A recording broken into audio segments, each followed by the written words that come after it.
Hey, what's up guys, welcome back. Today we're going to be looking at CSS checkbox hack.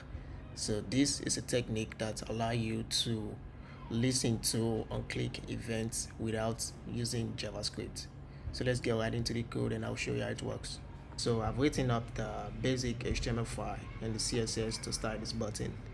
Okay, two things are required to make this checkbox hack work. Number one is the input element, and number two is the label.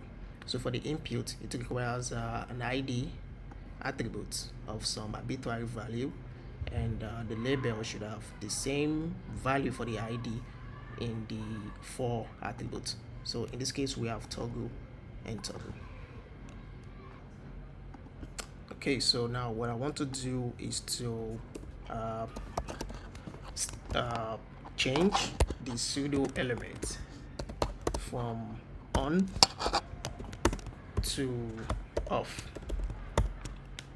Okay, so the label, I've given it the pseudo element of on. So now we want to use the checkbox hack to dynamically change this value when the user click on the mouse.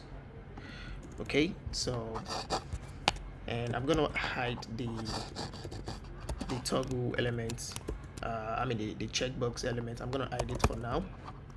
Just remove it from the user view.